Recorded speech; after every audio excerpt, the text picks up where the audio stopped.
કે જે ફાળો NSDL અલગ અલગ જગ્યાએ ઇન્વેસ્ટ કરે છે એના ઉપર જે કંઈ પણ વળતર મળે છે એ બધું જ ભેગું થતા જેટલી રકમ છે એ GPF માં જમા થાય.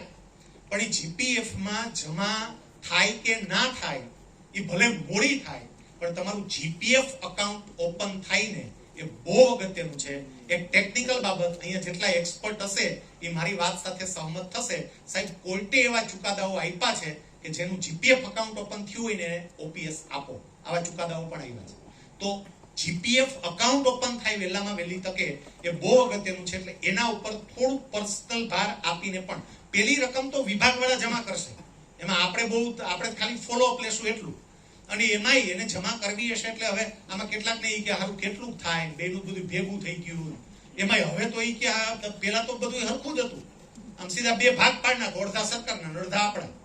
પણ આમાં તો આ 14% વાળું કર્યું એમાં થારું જુદું. હવે એમાં જુદું કેટલું કરવું, સરકારનું કેટલું હોય છે ને આપણું કેટલું હોય છે. તમારે કોઈ ચિંતા કરવાની જરૂર નથી. એટલા માટે આની એપ્લિકેશન તૈયાર જ છે અને એપ્લિકેશનમાં જેવી વિગત નાખશે ને અત્યારે તમારું કોર્પસ ફંડ, એને કોર્પસ ફંડ કહેવાય, તમારું આ કોર્પસ ફંડ કેટલું છે, એમાં તમારો હિસ્સો કેટલો છે અને સરકારનો હિસ્સો કેટલો, બે ફટ કરતું અલગ પડી જશે. એની ચિંતા કરવાની છે જ, એ બધું જ તૈયાર છે.